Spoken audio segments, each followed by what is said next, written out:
అండి, welcome back to my YouTube channel Jayanthi Telugu vlogs. నేను మీ జయంతి. ఈరోజు వీడియోలో వచ్చేసి మా వినాయక చవితి ఎలా చేసుకుంటామో మీకు కూడా చూపిస్తాను, చూసేయండి. ముందుగా మీ అందరికీ వినాయక చవితి శుభాకాంక్షలు. ఇలాగా నాకు వచ్చిన ముగ్గులు అయితే వేసాను. డోర్ని అలాగే గుమ్మాలని కూడా పూజించేసుకున్నాను. కిచెన్లో కూడా స్టవ్ కూడా క్లీన్ చేసుకొని బొట్లు అయితే పెట్టేసుకున్నాను. ప్లీజ్ కొత్తగా మన ఛానల్ చూస్తున్నట్టయితే సబ్స్క్రైబ్ చేసుకొని పక్కనే ఉన్న బెల్ ఐకాన్ని ఆన్లో పెట్టుకోండి. అప్పుడే నేను ఏ వీడియో పెట్టినా మీకు నోటిఫికేషన్ వస్తుంది. ఇప్పుడైతే ప్రసాదం స్టార్ట్ చేసేద్దాము. పాల తాలికలు చేస్తున్నాను. ఎలా చేస్తున్నాను చూద్దాము. ముందుగా స్టవ్ వెలిగించుకొని ఒక కడాయి పెట్టుకోవాలి. ఇప్పుడు అందులోనే 1 కప్ వరకు వాటర్ వేసుకోవాలి. మనం ఎంతైతే పిండి తీసుకుంటున్నామో దానికి సరిపడా వేసుకోవాలి వాటరు. ఇప్పుడైతే వాటర్ వేసుకున్నాను. వాటర్ మరగడానికి కొంచెం టైం పడుతుంది కదా. వాటర్ అయితే మరిగిపోతుంది. ఇప్పుడు 1 కప్ వాటర్కి 1 కప్పు పిండి వేసుకోవాలి, బియ్యం పిండి.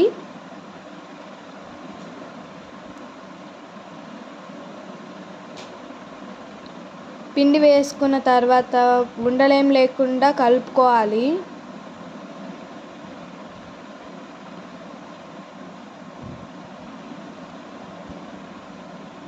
ఇలా కొంచెం గట్టి పడుతుంది కదా. ఇప్పుడు స్టవ్ ఆఫ్ చేసుకొని మూత పెట్టేయాలి. ఒక 5 to 10 minutes తర్వాత చూడండి, కొంచెం లైట్గా గోరువెచ్చగా ఉంటుంది. ఈ టైంలో తీసి ముద్దలాగా చేసుకోవాలి. కొంచెం కాలుతుంది, చూసి చేసుకోండి. నేను పోయినసారి వినాయక చవితికి స్టార్ట్ చేశాను యూట్యూబ్ ఛానల్. ఇప్పటి వరకు సక్సెస్ అయితే అవ్వలేదు. కొంచెం సబ్స్క్రైబ్ చేసుకుందరు.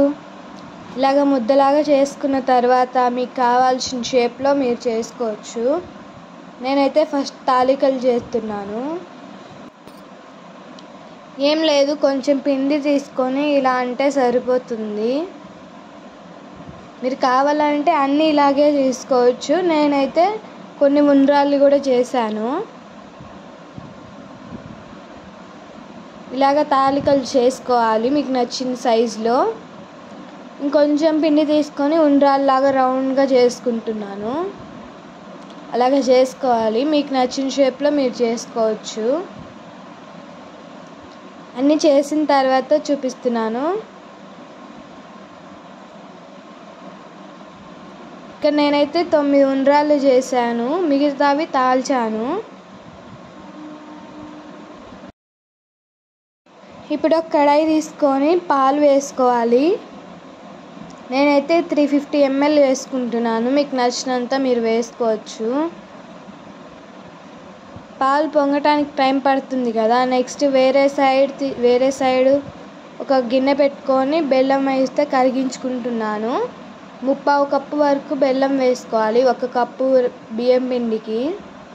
మనం ఏ కప్పుతో అయితే బెల్లం తీసుకున్నామో అంతవరకు వాటర్ వేసుకోవాలి. ఇప్పుడు కరిగించుకోవాలి. అది కరుగుతుంది. ఈలోగా పాలు కూడా కొంచెం పొంగు పడుతుంది. ఈ టైంలోనే మనం చేసి పెట్టుకున్న ఉండ్రాళ్ళు, తాల్చిన తాలికలు కూడా వేసుకోవాలి.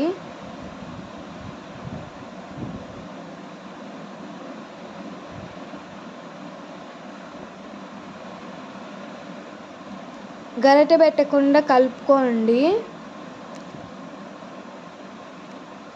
మూత పెట్టి ఒక 5 minutes ఉడకనివ్వండి. ఈలోగా బెల్లం వాటర్ కూడా కరిగిపోయింది. ఇప్పుడే ఇలాచి కూడా వేసుకోవాలి. మీరు కావాలంటే ఆ పిండిలో అయినా వేసుకోవచ్చు, పాయసంలో, లేకపోతే దీంట్లో అయినా వేసుకోవచ్చు. ఒక 5 minutes తర్వాత ఇవైతే ఉడికిపోయింది.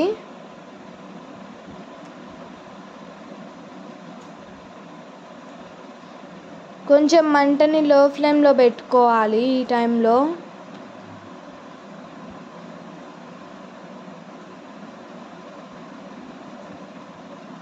ఇప్పుడు డ్రై ఫ్రూట్స్ అయితే వేయించుకుందాము. తడకా ప్యాన్ పెట్టుకొని మీకు నచ్చినంత గీ వేసుకోవచ్చు. నేనైతే 2 టీ స్పూన్ల వేసాను. ఇప్పుడు అందులోనే కాజు వేసుకోవాలి. కాజు గోల్డ్ కలర్ వచ్చిన తర్వాత తీసుకోవాలి. మీరు కావాలంటే కిస్మిస్ కూడా వేసుకోవచ్చు. నేనైతే వేయట్లేదు దీనికి. ఇలా వేగిన తర్వాత తీసుకెళ్ళి పాయసంలో వేసేయాలి. పాయసం కొంచెం గోరువెచ్చగా ఉండాలి.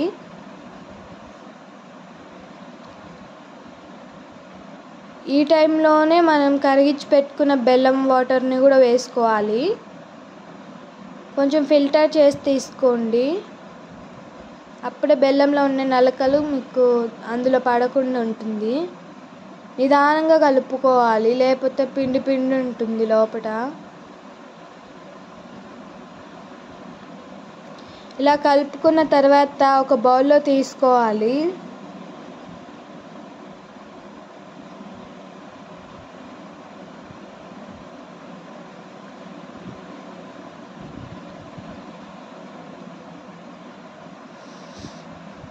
ఇప్పుడు పూజ అయితే స్టార్ట్ చేశాను. మనకు లాగా ఇక్కడ పూలు పళ్ళు ఇవన్నీ ఏం దొరకవు కాబట్టి ఉన్న వాటిల్లో వరకు పూజ చేసుకోవడమే.